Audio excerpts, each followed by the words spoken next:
গাজায় ইসরায়েলি বর্বরতা বন্ধে সম্মিলিত পদক্ষেপের আহ্বান ডক্টর ইউনূসের। কায়রোতে D8 সম্মেলনের বিশেষ অধিবেশন। রাজধানীতে ভয়াবহ বায়ু দূষণ, শ্বাসকষ্ট, ক্যান্সার সহ নানা জটিল রোগে আক্রান্ত হচ্ছে মানুষ। প্রভাব ফেলছে প্রবৃদ্ধিতেও বলছেন গবেষকরা। মৃদু শৈত্যপ্রবাহে বিপাকে চুয়াডাঙ্গা, পঞ্চগড় এবং দিনাজপুরবাসী। বাড়ছে নিউমোনিয়া ও ডায়রিয়ার রোগী। সেবা দিতে হিমশিম চিকিৎসকরা। এবং কুষ্টিয়ায় ব্যাঙের ছাতার মতো গড়ে উঠেছে ইটভাটা। কয়লার বদলে কাঠ পোড়ানোয় উজাড় হচ্ছে বনভূমি, কৃষি জমি হুমকিতে পরিবেশ।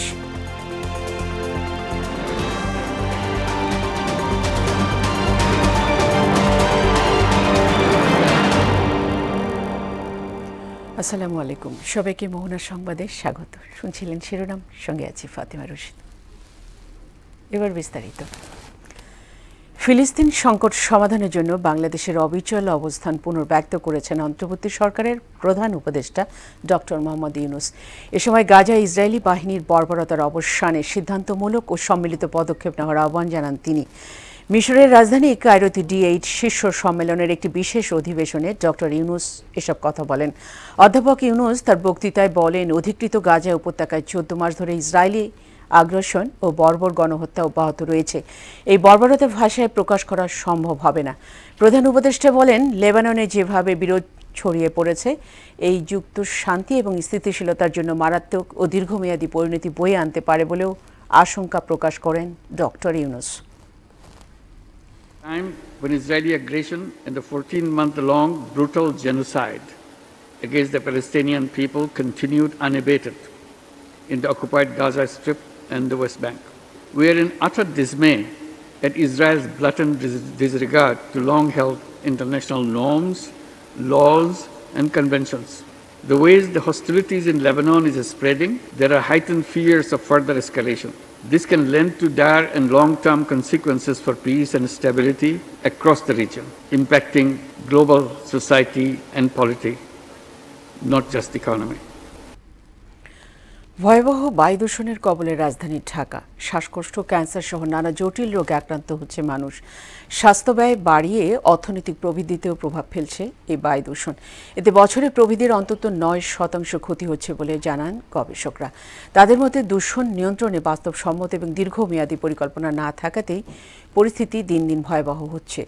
উষা ফেরদৌসের বিশেষ প্রতিবেদন।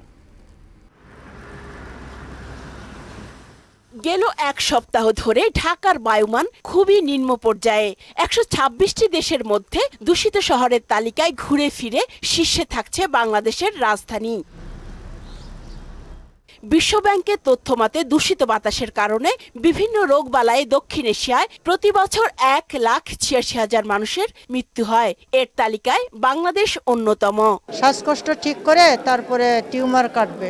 ধুলাবালির কারণে তো শ্বাসকষ্টটা বেশি হয় মানুষের। শ্বাসকষ্ট, বুকে ব্যথা, এইসব ধরনের এখন প্রতিটি ঘরে ঘরেই ব্যয়বহুল বড় খরচা। কলকারখানার ধোঁয়া, এমনিতে আপনার বিভিন্ন যানবাহনের এইগুলোতে সব মিলে আর কি একটা পরিবেশের বিরূপ প্রভাব ফেলে এখানে।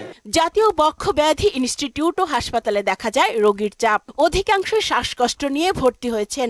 এছাড়া অ্যাজমা, ফুসফুসজনিত সমস্যা আর ক্যান্সারের রোগীও আছেন। ফুসফুসে আক্রান্ত রোগীর সংখ্যা বেশি হওয়ার কারণ মূলত বাতাসে মিশে থাকা অতি ক্ষুদ্র কণা। নিঃশ্বাস করতে কষ্ট হয়, তারপরে অনেক দুর্বল শরীর।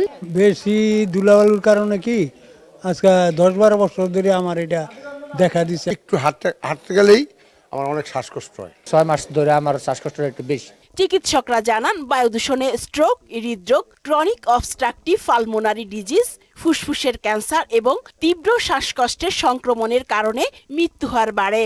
বিশেষ করে ফুসফুসে ক্যান্সার, তারপরে COPD একটা রোগ আছে, লাং ক্যান্সার, অন্যান্য ক্যান্সারের চাইতে এটার প্রগনোসিস মানে ফলাফল খুবই খারাপ।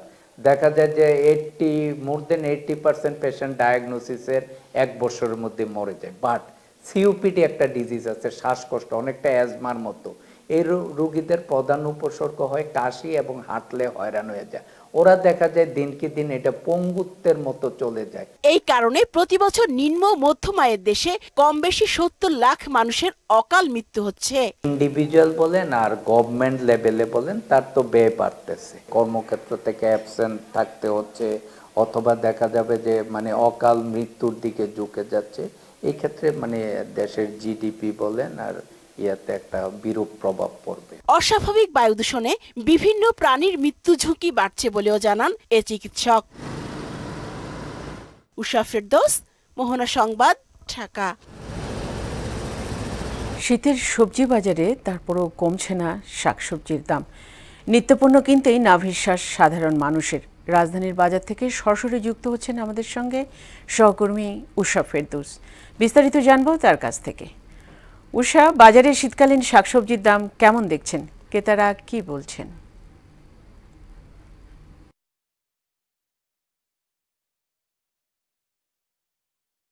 আমি আপনাকে যেটা বলতে চাচ্ছি যে হচ্ছে পৌষের শুরু থেকে মানে এখন হচ্ছে প্রকৃতিতে পৌষ মাসে এসে হচ্ছে রাজধানীর বাজারে শীতের সবজিতে স্বস্তি ফিরতে শুরু করেছে। আমি যদি আপনাকে দেখানোর চেষ্টা করি যে বাজারে থরে থরে হচ্ছে রঙিন সবজি, এবং এই রঙিন সবজিগুলো এখন হচ্ছে মানুষ অনেকটা স্বস্তিকর দামে কিনতে পারছে। মানে হচ্ছে নিম্নবিত্ত এবং সীমিত আয়ের যে মানুষগুলো আছে তারা বলছেন যে এখন অনেকটাই হচ্ছে সবজির দাম কমেছে, এবং হচ্ছে দীর্ঘদিন ধরে যে আলু এবং পেঁয়াজের বাজারে যে অস্থিরতা সেটিও কমেছে। কারণ হচ্ছে নতুন আলুর যে সরবরাহ সেটি বাজারে পর্যাপ্ত হয়েছে, এবং হচ্ছে 60 থেকে 70 টাকার মধ্যে হচ্ছে নতুন আলু বিক্রি হচ্ছে, এবং পেঁয়াজের বাজারে যে অস্থিরতা সেটিও হচ্ছে কমেছে। কারণ হচ্ছে এখন বাজারে 3 ধরনের পেঁয়াজ পাওয়া যাচ্ছে। একটি হচ্ছে মুড়ি কাটা, এবং হচ্ছে পাতা পেঁয়াজ, এবং হচ্ছে আমদানি করা যে পেঁয়াজ। 3 ধরনের পেঁয়াজই এখন বাজারে আছে, এবং সেই সুবাদেই হচ্ছে পেঁয়াজের দাম নিম্ন এবং হচ্ছে মধ্যবিত্ত যেসব মানুষ আছে তাদের নাগালে এসেছে। নতুন পেঁয়াজ যেটা মুড়ি কাটা সেটি হচ্ছে এখন 70 থেকে 80 টাকার মধ্যে বিক্রি হচ্ছে। তারপরে তবে চালের যে দাম সেটি কিন্তু এখনো কমছে না। চালের বাজার কিন্তু এখনো অস্থির, কারণ হচ্ছে মিল মালিকদের যে সিন্ডিকেট সেটি এখনো হচ্ছে আসলে ভাঙতে পারেনি বর্তমান সরকার। তবে সরকার চেষ্টা করছে, এবং হচ্ছে মিল মালিকদের যে সিন্ডিকেট সেই কারণেই হচ্ছে চালের এই ভরা মৌসুমে হচ্ছে চালের দাম বেড়েছে। খুচরা বাজারে প্রতি কেজি চালের দাম হচ্ছে 2 থেকে 5 টাকা পর্যন্ত বেড়েছে, এবং হচ্ছে চালের এই দাম আসলে কতদিন বা কবে নাগাদ স্বাভাবিক হবে সেটি হচ্ছে খুচরা ব্যবসায়ীরা বলতে পারছে না। আরেকটু হচ্ছে যে তেলের বাজারে যে 3-4 সপ্তাহ প্রায় 1 মাস ধরে যে তেলের বাজারের ভোজ্য তেলের বাজারে যে অস্থিরতা সেটি এখনো পুরোপুরি স্বাভাবিক হয়নি। কিছু কিছু তেলের কোম্পানি যারা আছে তারা হচ্ছে বাজারে তেল দিচ্ছে, তবে হচ্ছে যেটি হচ্ছে পর্যাপ্ত না, এবং হচ্ছে তেলের বাজারের যে সংকট সেটিও এক ধরনের কৃত্রিম সংকট বলেই মনে করছেন খুচরা ব্যবসায়ীরা। তারা বলছেন যে যেই সিন্ডিকেটগুলো আছে যেখানে হচ্ছে উৎপাদন হয় মিল মালিক বা সেই জায়গাগুলোতে যদি সরকার তদারকি বাড়িয়ে দিত তাহলে হয়তো হচ্ছে বাজারে এত বেশি অস্থিরতা পর্যায়ে সমস্যাগুলো সংকটগুলো হতো না। কারণ হচ্ছে সবগুলি সংকট, যত সংকট হয় সবগুলি সংকটই হচ্ছে কৃত্রিম সংকট, এবং হচ্ছে আমাদের এখনকার যে সবজির বাজার সেটিও হচ্ছে অনেকটা স্বাভাবিক, কারণ হচ্ছে এখন বাজারে পর্যাপ্ত সরবরাহ রয়েছে। তবে হচ্ছে ভোক্তা এবং কৃষক এই মাঝখানে যেই হচ্ছে মধ্যস্বত্বভোগী আছে সেই মধ্যস্বত্বভোগীদের দৌরাত্ম্য কমানো গেলে হয়তো বাজার আরও স্বাভাবিক হয়ে যেত। ফাতেমা। উষা, আপনাকে ধন্যবাদ। কয়েকদিনের মৃদু শৈত্যপ্রবাহ বইছে চুয়াডাঙ্গা, পঞ্চগড় এবং দিনাজপুরে। শীতের তীব্রতা বাড়ার সঙ্গে সঙ্গে পাল্লা দিয়ে বাড়ছে নিউমোনিয়া এবং ডায়রিয়া আক্রান্ত রোগীর সংখ্যা। প্রয়োজনের তুলনায় বেডের সংখ্যা কম থাকায় সেবা দিতে হিমশিম খাচ্ছেন চিকিৎসকরা। বিস্তারিত জানাচ্ছেন বুশরাত জাহান। শীত বাড়ার সাথে সাথে চুয়াডাঙ্গার সদর হাসপাতালে নিউমোনিয়া ও ডায়রিয়া রোগীর সংখ্যা বেড়ে গেছে। এদের অধিকাংশই শিশু রোগী। প্রতিদিন 1/2 রোগী ভর্তি হচ্ছে। রোগীর স্বজনদের অনেকেই অতিরিক্ত ভিড় এবং চিকিৎসা সেবায় কিছুটা ধীর গতির অভিযোগ করেছেন। এছাড়াও বেশিরভাগ ঔষধ বাইরে থেকে কিনতে হয় তাদের। চুয়াডাঙ্গাতে প্রচুর ঠান্ডা আর বাচ্চা ঠান্ডা লেগেছে, এই কারণে আমরা 3 দিন হাসপাতালে ভর্তি আছি। বাচ্চাটার প্রচন্ড জ্বর, 2 থেকে 3 দিন। শীতের সময় শিশুরা বেশি সংবেদনশীল হয়ে পড়ে, তাই নিউমোনিয়া, সর্দি কাশি বা রোটা ভাইরাস জনিত ডায়রিয়া রোগে আক্রান্ত হওয়ার ঝুঁকি থাকে। এছাড়া পরিচ্ছন্নতার অভাব এবং অনিরাপদ খাবারও ডায়রিয়ার কারণ হতে পারে। শীতজনিত ডায়রিয়া যেটা বিশেষত বাচ্চাদের, সেটার প্রকোপটা একটু বেশি অন্যান্য সময়ের তুলনায়, তবে বিষয়টা নিয়ন্ত্রণের মধ্যে। অন্যান্য সময়ের চেয়ে শীতে রোগীর চাপ বেশি থাকায় জনবল সংকটের মধ্যেও সর্বোচ্চ সেবা দেওয়ার চেষ্টা করছে হাসপাতাল কর্তৃপক্ষ। 15টা বিছানার বিপরীতে প্রতিদিন 50টা করে শিশু রোগী থাকছে ভর্তি। হাড় কাঁপানো শীতে একই অবস্থা পঞ্চগড়েও। হাসপাতালে বাড়ছে নিউমোনিয়া ও ঠান্ডা রোগীর সংখ্যা। আমার মেয়ের ঠান্ডা, সকাল থেকে বমি, বেশ কয়েকবার বমি করছে, এই জন্য হাসপাতালে শীতের কারণে ডায়রিয়া হচ্ছে, এই জন্য হাসপাতালে নিয়ে আসছি। শীতের কারণে আমার বাচ্চার ডায়রিয়া হচ্ছে, আমি হসপিটালে নিয়ে আসছি। দিনাজপুরে সূর্যের দেখা মিললেও কমেনি শীত। হাসপাতালগুলোতে বেড়েছে ঠান্ডাজনিত রোগীর সংখ্যা, যাদের মধ্যে শিশুদের সংখ্যাই বেশি। বাবুর কয়েকদিন থেকে জ্বর ছাড়তেছিল না, আবার প্রস্রাবে ইনফেকশন হয়েছে। বাবুর সর্দি কাশি, হঠাৎ করে জ্বর আসছে আর নিউমোনিয়া বলছে ডাক্তার। বুশরাত জাহান, মোহনা সংবাদ। চুয়াডাঙ্গার শীতের খবর জানাতে আমাদের সঙ্গে যুক্ত হচ্ছেন সহকর্মী সাইফ জাহান। সাইফ, চুয়াডাঙ্গায় আজ কেমন দেখছেন শীতের প্রভাব? খেটে খাওয়া মানুষের দুর্ভোগ কেমন দেখছেন?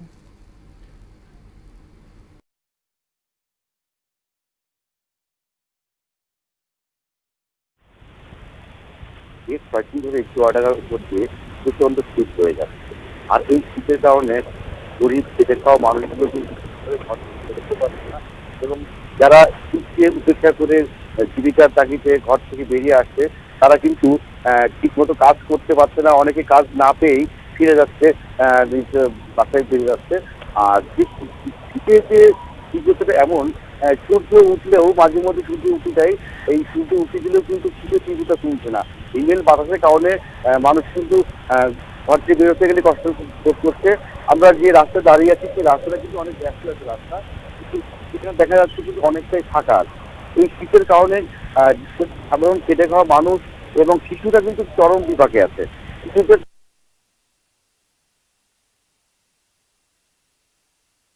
যে তথ্য দিয়েছে, হাসপাতালে কিন্তু রোগীর ভিড় জমছে, কারণ ঠান্ডা, নিউমোনিয়া এবং শ্বাসকষ্টজনিত যারা যেসব রোগী আছে তারা কিন্তু হাসপাতালে আসছে, এবং হাসপাতালে চিকিৎসকরা আমাদেরকে যেটা জানিয়েছেন যে তাদের যতটুকু লোকবল আছে সেই লোকবল দিয়ে কিন্তু তারা চিকিৎসা সেবা দেওয়ার চেষ্টা করতেছে।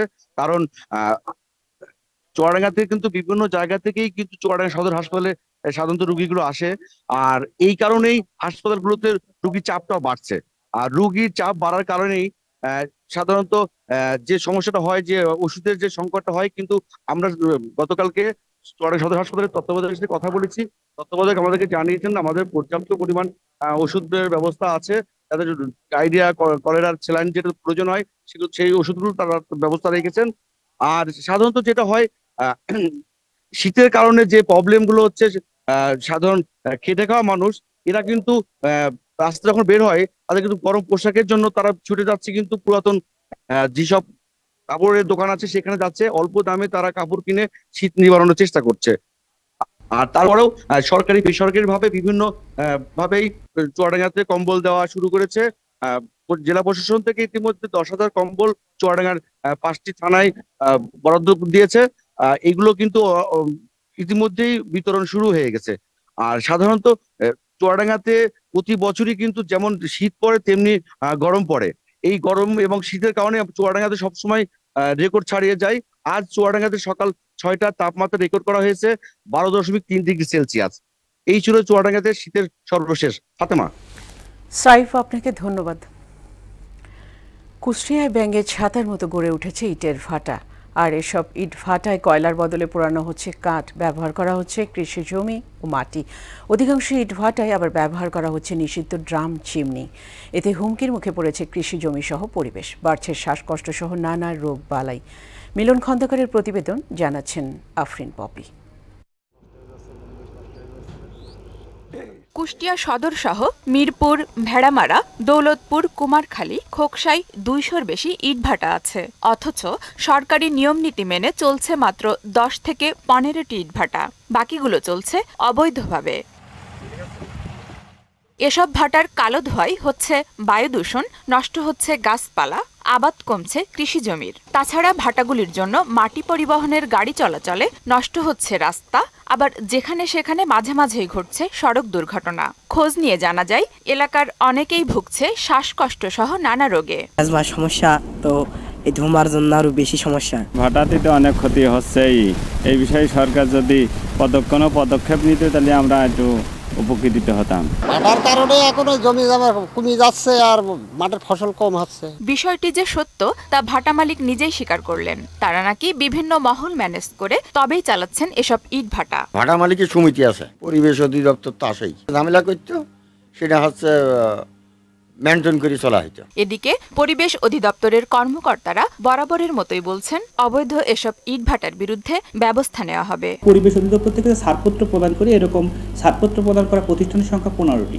এবছরে আমরা একটা টেকনোলজি ইউজ করছি, সেটা হচ্ছে ব্রিক ক্লিন ট্রেকার নামে আমাদের একটা টেকনোলজি আছে। এইটার মাধ্যমে যেখানে গুচ্ছ আকারে বা সব থেকে বেশি দূষণকারী যে ইটভাটাগুলো আছে এই ইটভাটাগুলোতে আমরা প্রায়োরিটির ভিত্তিতে অভিযান পরিচালনা করব।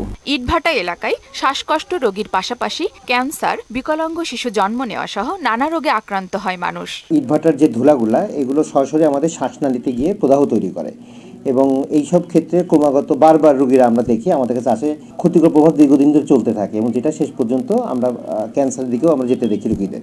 জীবন ধ্বংসকারী এসব অবৈধ ইটভাটা কেউ যেন ম্যানেজ করে চালাতে না পারে, এমন দাবি কুষ্টিয়াবাসীর।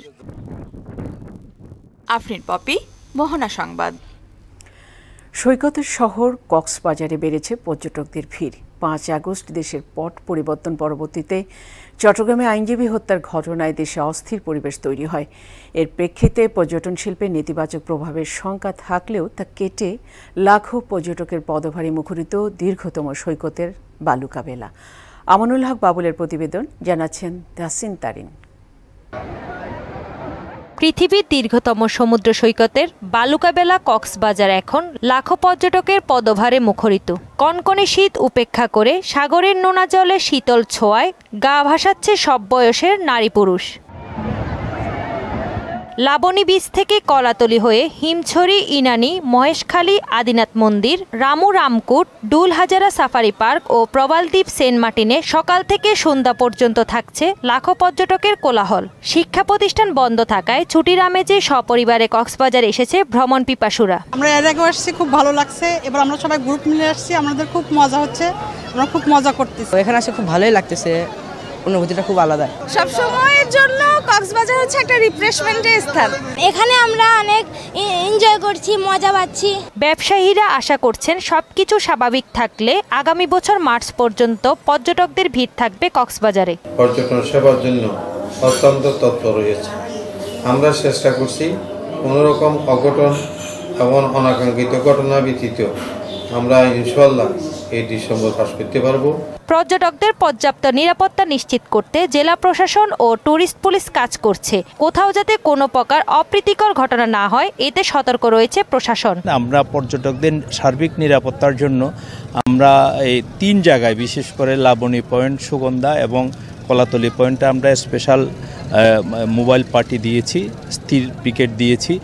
এরপরও আমাদের মাননীয় পুলিশ সুপার মহোদয়ের নেতৃত্বে আমরা সবাই যাতে মানুষ, পর্যটক যাতে তাদের নিরাপত্তার জন্য কোনো শঙ্কিত না হয় এই জন্য আমরা ব্যবস্থা নিচ্ছি। পর্যটন শিল্পে নেতিবাচক প্রভাব কাটিয়ে সব সময় ইতিবাচক পরিবর্তন আসবে এমন প্রত্যাশা সংশ্লিষ্টদের।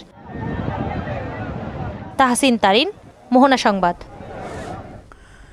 গত 24 ঘন্টায় ইসরায়েলি হামলায় গাজা উপত্যকায় নিহত হয়েছেন 32 জন, আহত হয়েছেন আরও 94 জন। বৃহস্পতিবার সন্ধ্যায় এক বিবৃতিতে তথ্য নিশ্চিত করেছে গাজার স্বাস্থ্য মন্ত্রণালয়। 2023 সালের 7 অক্টোবর থেকে গাজায় সামরিক অভিযান শুরু করেছে ইসরায়েলি বাহিনী। স্বাস্থ্য মন্ত্রণালয়ের তথ্য অনুসারে ইসরায়েলি বাহিনীর গত 24 মাসব্যাপী অভিযানে গাজায় এ পর্যন্ত নিহত হয়েছেন 45,129 জন এবং আহত হয়েছেন 1,07,338 জন। নিহত ও আহতের প্রকৃত সংখ্যা আরও অনেক বেশি, কারণ ভবনের ধ্বংসস্তূপের তলায় অনেকে চাপা পড়েছেন। দর্শক, এ পর্যায়ে সবাইকে আমন্ত্রণ জানাচ্ছি সংবাদপত্রের পর্যালোচনা ভিত্তিক পত্রিকার চোখে দেশ অনুষ্ঠানে।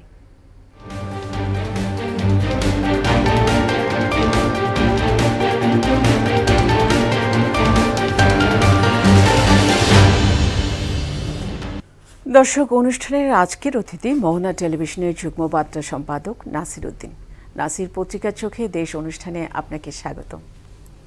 স্টুডিওতে আপনাকে স্বাগত। আমরা প্রথমেই দেখে নেব পত্রিকার শিরোনামগুলো। প্রথম আলো।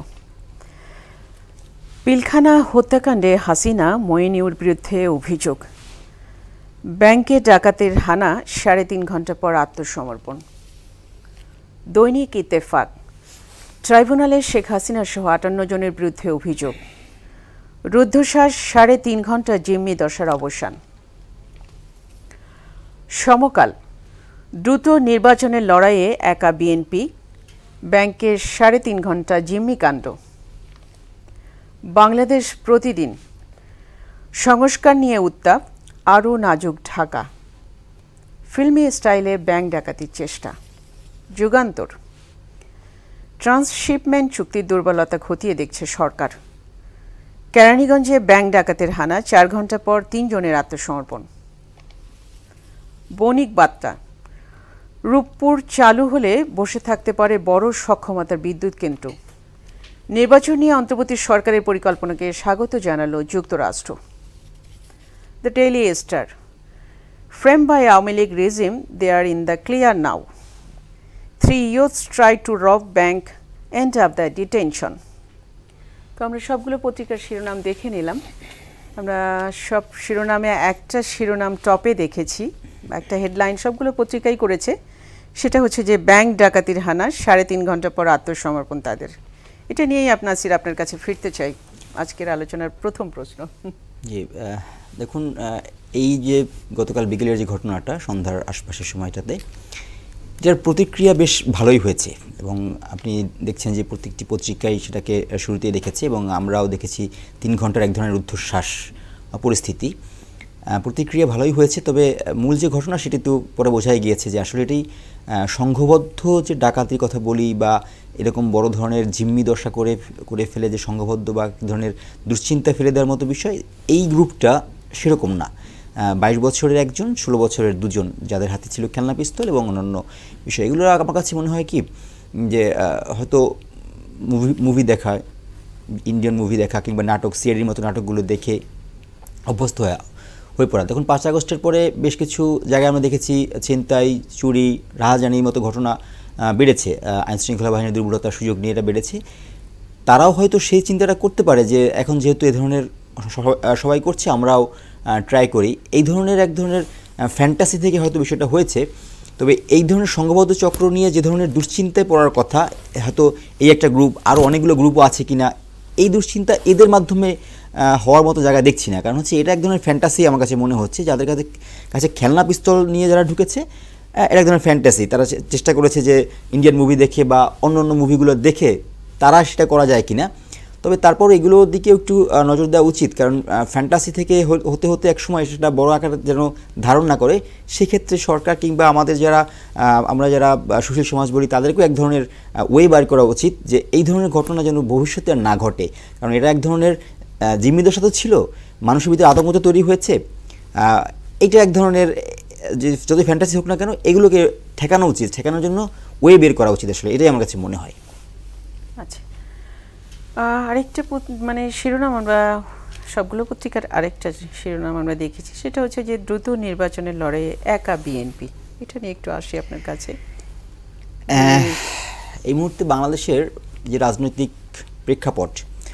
প্রেক্ষাপটে এক সবচেয়ে রাজনীতির অঙ্গনে যারা আছে, বিশেষ করে আমরা অন্তর্বর্তী সরকারকে রাজনৈতিক সরকার বলতে চাই না, যদিও তারা কোনো না কোনোভাবে রাজনীতির সঙ্গে ইনভলভ। আসলে তার বাইরে গিয়ে চিন্তা করলে বিএনপি হচ্ছে সবচেয়ে বড় এই মুহূর্তে স্টেক হোল্ডার। সারা জীবন বাংলাদেশের যে প্রেক্ষাপট, তাতে করে আওয়ামী লীগ এবং বিএনপি যারা দুই দল মাঠে খেলেছে, রাজনীতির মাঠে তারা খেলেছে, কখনো আওয়ামী লীগ ফ্রন্ট সাইড, কখনো বিএনপি ফ্রন্ট সাইডে। এই মুহূর্তে আওয়ামী লীগ আসলে মাঠে নেই, কার্যত বলতে গেলে মাঠে আছে, বাট নির্বাচনের যে গতি প্রকৃতি, সেখানে আওয়ামী লীগ খুবই অবস্থানটা সেভাবে নেই, বিএনপি আছে। সুতরাং নির্বাচনটা বিএনপি চাইবে, এটা ঠিকই আছে, তাদেরই নির্বাচন নিয়ে তারা থাকবে, তারা চাইবে গণতান্ত্রিক পরিবেশ ফিরিয়ে আসুক, সেই প্রক্রিয়ার ভিতরেই তারা আছে। জামাত এখানে বড় ফ্যাক্টর, তবে জামাত সংস্কার প্রক্রিয়াতেই বেশি গুরুত্ব দিচ্ছে। তবে সেটার এক ধরনের জামাতের যে টেকনিক হতে পারে যে তারা মাঠটা আরও গুছিয়ে নেওয়ার সময় পেতে পারে। বিএনপি যে বড় রাজনৈতিক দল, তাদের মাঠ গোছানোর চেয়ে তারা মোটামুটি নিশ্চিত যে এই মুহূর্তে তাদের নির্বাচন হলে তাদের ফিল্ড সবচেয়ে বেটার থাকবে, যে কারণেই নির্বাচনটা চাচ্ছে। আর অন্তর্বর্তী সরকার এখানে যে মূল ইস্যুটা, তার কারণ যে প্রেক্ষাপটে অন্তর্বর্তী সরকার তৈরি হয়েছে, তাদের মূল এজেন্ডাও ছিল, অন্যতম এজেন্ডাও ছিল সংস্কার। সংস্কার শেষ না করতে পারলে যদি নির্বাচন হয়, ছাত্র জনতার আন্দোলনের যে মূল উদ্দেশ্য ছিল সেটা হচ্ছে নির্বাচনী কাঠামোতে পরিবর্তন কিংবা রাষ্ট্র কাঠামোতে বিভিন্ন ধরনের যে ফ্যাসিজম তৈরি হচ্ছে সেগুলোকে ভেঙে ফেলা, তারা সেটাই চাচ্ছে। সেই হিসাব করলে ছাত্রদের চাওয়ার সঙ্গে অন্তর্বর্তী সরকারের চাওয়ার মিল থাকতেই হবে, তা নাহলে অন্তর্বর্তী সরকারও ছাত্রদের কাছে আবার এক ধরনের প্রতিকূলতার মুখে পড়তে যাবে। সেই হিসাব করলে অন্তর্বর্তী সরকার তার অবস্থান ঠিক আছে। তবে যদি ফাইনাল ডেস্টিনেশন এমনটা হয় যে একটি গণতান্ত্রিক পরিবেশের রাষ্ট্র, গণতান্ত্রিক রাষ্ট্র, সেই হিসাব করলে নির্বাচনটাও গুরুত্বপূর্ণ ফ্যাক্টর। কারণ হচ্ছে আপনার তো এই দেশ তো গণতান্ত্রিক কাঠামোতেই চলে আসছে এবং সেটাই কিন্তু এই দেশের মানুষ সবসময় চেয়ে আসছে, যেন এখানে যেন কোনো ধরনের গণতান্ত্রিক বাইরে কোনো কাঠামো না থাকে, মানুষ তো সেটাই চাচ্ছে। সেই হিসাব করলে অন্তর্বর্তী সরকারের যে রূপরেখাটা বিএনপি চায়, এটা তাদের জন্য এক ধরনের বান, যে বিএনপি যে রূপরেখা চাই, রূপরেখা দিয়ে ফেলতে গেলে সংস্কারটাকে তারা সেইভাবে নিয়ে যেতে পারবে কিনা সেই ধরনের একটা ভয় আছে। আমি ধরনের রূপরেখা দিয়ে ফেললাম যে আগামী 6 মাস পরে নির্বাচন হবে, কিন্তু সেই সময়ের ভিতরে আমি সংস্কারটা শেষ করতে পারবো কিনা। সংস্কারের বিষয়ে একটা কথা আসছে যে দেখুন, যখন জনপ্রশাসন মন্ত্রণালয় থেকে সংস্কার কমিশন থেকে একটি প্রস্তাব দেওয়া হলো যে এই স্বাস্থ্য খাতকে ক্যাডার থাকার দরকার নেই, অমুক ক্যাডার থাকার দরকার নেই, যখন এরকম দেয়া হলো প্রস্তাবনা, তখন কিন্তু আবার মাঠ পর্যায়েও যারা সরকারি কর্মকর্তা আছে তাদের ভিতরে কিন্তু এক ধরনের তৈরি হয়েছে, হতাশা তৈরি হয়েছে যে এই ধরনের সংস্কার কেন করা হচ্ছে। সুতরাং সংস্কার নিয়েও কিন্তু অন্তর্বর্তী সরকার মোটামুটি চাপেই আছে, কারণ সংস্কারটা করতে গিয়ে যখনই যে সেক্টরে সংস্কারের প্রস্তাব তারা দিচ্ছে সংস্কার কমিশনগুলো, সেইখান থেকে কিছু ধরনের হতাশার চিত্র আবার উল্টো দিক থেকে চলে আসছে। সব দিক মিলিয়ে অন্তর্বর্তী সরকারও এক ধরনের চাপের মধ্যে আছে। বিএনপি চাচ্ছে যে গণতান্ত্রিক প্রক্রিয়ার নির্বাচন, সেখানে আওয়ামী লীগের ফ্যাক্টর কী হবে কিংবা অন্যান্য দলগুলো কেন আসছে না, অন্য দলগুলোর ভিতরে মূলত জামাতের কথা বলছিলাম, তারা চাচ্ছে ওই সংস্কার প্রক্রিয়া যাতে করে মাঠটা গোছাতে পারে। বাকি দলগুলো আসলে খুব বেশি বড় ফ্যাক্টর নির্বাচনের মাঠে হবে বলে আমার কাছে মনে হয় না, যে কারণে হয়তো তারা খুব একটা কথা বলছে না। বিএনপি এই জন্য একা খেলোয়াড় হয়ে গেছে এই মুহূর্তে। ওকে, আমরা খুব স্বল্প পরিসরেই জানি যে সংস্কার নিয়ে যে উত্তাপ চলছে, এইটা নিয়ে একটু জানি। একটু কথা বলছিলাম আপনার সঙ্গে মাত্র, এই যে বিভিন্ন ক্ষেত্রে মাঠ প্রশাসন থেকে শুরু করে অন্যান্য প্রশাসন পর্যন্ত তারা একটু কথা বলে ফেলছিলাম অলরেডি। সংস্কার নিয়ে উত্তাপ তৈরি হয়েছে, কেন তৈরি হয়েছে দেখুন, দীর্ঘদিনের একটা সিস্টেম আমি অভ্যস্ত হয়ে গেছি, ধরুন একটা সিস্টেমে অভ্যস্ত হয়ে গেছি, সেই সিস্টেম থেকে যখনই বের হয়ে যাব, বের হতে যদি হয় আমাকে, একটা পক্ষ হয়তো সেই সিস্টেমে অভ্যস্ত হয়ে গেছে, তার সেই সিস্টেমটাকে চাচ্ছে, কিংবা ওই সিস্টেমে হয়তো কেউ সুবিধাভোগীও ছিল, কারো কারো যৌক্তিক, কারো কারো হয়তো অযৌক্তিক থাকতে পারে। যখনই সেই সিস্টেমটা ভেঙে যাবে, নতুন সিস্টেম আসবে, তখন কিছু মানুষ মনে করতে পারে যে আমি তো আগের সিস্টেমে অভ্যস্ত হয়ে গেছিলাম, সেই সিস্টেম আমার কাছে ভালো হয়েছে। আবার এক পক্ষ হয়তো নতুন সিস্টেমকেই চাচ্ছে, কারণ মানুষ নতুন তো চাইতেই পারে। এই ক্ষেত্রে যেটা হয়েছে যে সরকারি কর্মকর্তাদের ভিতরে যেটা আমার কাছে মনে হয় যে যেহেতু সংস্কার কমিশনগুলো কিছু কিছু প্রস্তাব তো দিচ্ছেই সরকারের কাছে, সেই প্রস্তাবের ভিত্তিতেই সংস্কার হবে। যারা যারা মাঠ প্রশাসন থেকে শুরু করে সচিবালয়ের কথা বলা হচ্ছে, যারা যারা এই সংস্কারকে নিয়ে উদ্বেগ আছে বা উৎকণ্ঠা আছে, দেখুন যৌক্তিক আছে কিনা সেটা বোঝাও একটু মুশকিল, কারণ এই মুহূর্তে সংস্কার কমিশন যে সমস্ত প্রস্তাবগুলো দিচ্ছে তার পুরোটাই এখন সামনে আসছে না, তারা হয়তো টের পাচ্ছে। তো যে কারণে উত্তাপ ওই জায়গাতে যে এই ধরনের যারা যারা যখনই সংস্কার করা হবে, সংস্কার করতে গেলে অন্য পাশ থেকে এক ধরনের ফিডব্যাক আসবে, যেটা বলছিলাম, সেই ফিডব্যাকটা মোকাবেলা করেই সরকারকে এগিয়ে যেতে হবে। সেক্ষেত্রে কোনো ক্ষেত্রে তাদেরকে হয়তো প্রেশার ক্রিয়েট করতে হতেও পারে, হবেই, আমার ধারণা প্রেশার ক্রিয়েট করতে হবেই। সেই প্রেশার ক্রিয়েট করে পরেই কিন্তু যদি রাষ্ট্র কাঠামোর যে সমস্ত এগুলোর কথা বলা হচ্ছে, ফ্যাসিজম আছে বা রাষ্ট্র কাঠামোতে এক ধরনের ভিন্ন রূপ আছে, এক ধরনের এককেন্দ্রিক চিন্তা আছে, সেই চিন্তাগুলোকে ভাঙতে হলে কোথাও না কোথাও এই অন্তর্বর্তী সরকারকে অবশ্যই চ্যালেঞ্জের মুখে পড়তে হবে, সেই চ্যালেঞ্জগুলো সামলে।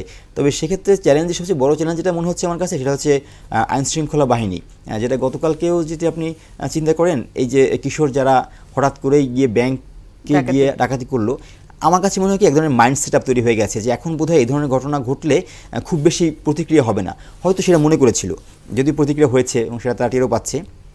মাইন্ড সেট আপ থেকেও এগুলো হতে পারে, যেহেতু পুলিশ বা অন্যান্য সংস্থাগুলো এখন আগের মতো সেই তাদের যে ট্রমা থেকে বেরিয়ে এসে পুরোপুরি যে নিয়ন্ত্রণ করে ফেলা বা পুরোপুরি করা সেটা একটু মুশকিল আছে, এবং একটা সংস্কার প্রক্রিয়ার ভিতরে যেতে গেলে অনেক ধরনের জায়গায় কিছু কমতি থাকে, বাধা থাকে, সেই বাধাগুলো পেরোতে তাদের হয়তো সময় লাগছে, যে কারণে এই ঘটনাগুলো হচ্ছে। তো সংস্কার কমিশনের বিষয়ে যে উত্তরটা, এটা অন্তর্বর্তী সরকারকে কিছুটা হলে মোকাবেলা করতেই হবে এবং সেটা নিয়েই তাদেরকে চ্যালেঞ্জ নিয়ে এগিয়ে যেতে হবে, আমার কাছে যেটা মনে হয়। নাসির, আপনাকে অসংখ্য ধন্যবাদ স্টুডিওতে আসার জন্য।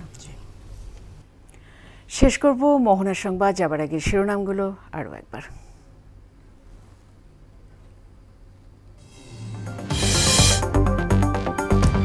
গাজায় ইসরায়েলি বর্বরতা বন্ধে সম্মিলিত পদক্ষেপের আহ্বান ডক্টর ইউনূসের। কায়রোতে D8 সম্মেলনের বিশেষ অধিবেশন।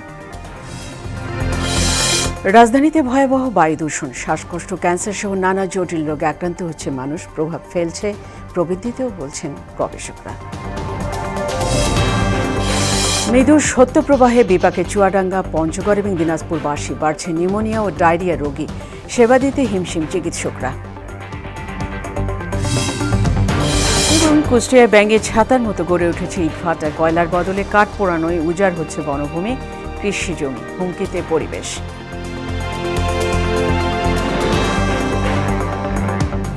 এই ছিল মোহনার সংবাদে। পরবর্তী সংবাদ দুপুর 1টায়। এর আগে সংবাদ এক নজরে দেখবেন দুপুর 12টায়। মোহনার সব শেষ খবর জানতে ভিজিট করুন www.mohana.tv। সংবাদ দেখতে পারেন ফেসবুকে, ইউটিউবেও। এতক্ষণ সঙ্গে থাকার জন্য সবাইকে ধন্যবাদ।